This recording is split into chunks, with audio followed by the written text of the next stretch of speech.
Physically rod দিয়ে মারছে, হাতুড়ি দিয়ে মারছে, বেল্ট খুলে মারছে, মানে আমাকে যেভাবে পারছে সেভাবে অত্যাচার করছে। এবং তারা প্রতিদিনই আমাকে ওখানে একটা মেহেদি নামের একটা ছেলে ছিল, ও প্রতিদিনই সকালে এবং বিকেলে 2 বার ইনজেকশন পুশ করতো শরীরের ব্যথা না হওয়ার জন্য।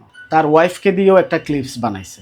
ক্লিপস বানাইছে বলতে আমাকে উলঙ্গ করে ফেলছে, করে ওনাকে দিয়ে আমাকে পিটাচ্ছে, যাতে বলতে পারে যে উনি আমার ওয়াইফকে এরকম করতে চেষ্টা করছে, তাই ধরে এভাবে শাস্তি দিচ্ছে। এরকম করার জন্য একটা ভিডিও ক্লিপস বানিয়ে রাখছে। ও আমার আমার খুবই বেস্ট ফ্রেন্ড, কিন্তু ওর ভিতরে যে এত কিছু আছে সেটা আমি জানি।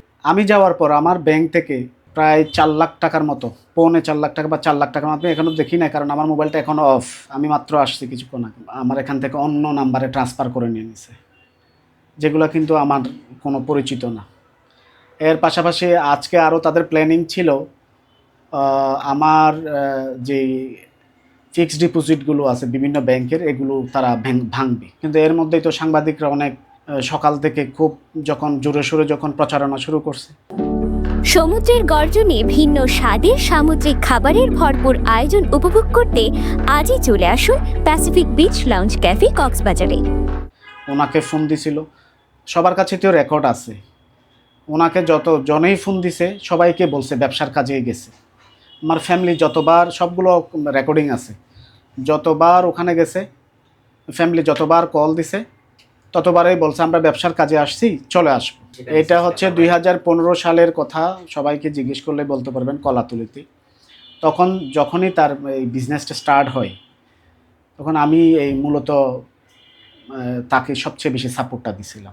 তো ওই সময়গুলো রিটার্ন করে দিছিল, যখন শুরুতে যখন দিছিলাম সেগুলো রিটার্ন করে দিছিল। তখন তো কম দিছিলাম, 7 লাখ টাকা। পরবর্তীতে 1 বছর আগে নিল, আর এইবারে ঢুকার পর নিল। এবার তো আমি তার পার্ট হয়ে গেলাম।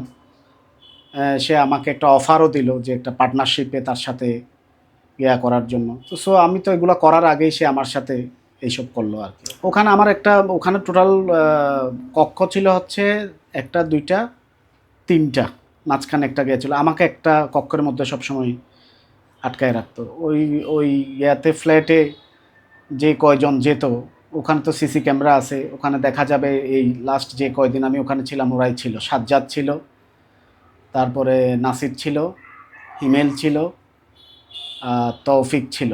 তো ওরা সবসময় যেত, সারা রাত মদ খেত, আর আমাকে হুমকি তুমকি দিত, আমাকে মারধর করতো যে আমি তোমার থেকে টাকা পাই, তুমি আমার কাছে কোনো টাকা পাও না। যেহেতু আমার একটা এভিডেন্স নাই, আমি টাকা চাচ্ছি বারবার, এজন্য সে এগুলো করে আর কি। এখানে আসলে তার উদ্দেশ্য ছিল হচ্ছে আমাকে নিয়ে যাবে, হুমকি দেবে, নির্যাতন করবে, এবং আমার থেকে কিছু ভিডিও ক্লিপস এভিডেন্স হিসাবে তৈরি করবে। সে এরকম ছোটো ছোটো মিনিমাম 10টা মতো ভিডিও ক্লিপস বানাইছে। ভিডিও ক্লিপসগুলো ছিল এরকম যে আমি ওর প্রতিষ্ঠান থেকে প্রায় 2 কোটি টাকা আত্মসাৎ করছি। আরও অনেকগুলো মেয়েদেরকে নিয়েও কয়েকটা ক্লিপস বানালো, যে সে ওভাবে ক্রিয়েট করে রাখলো।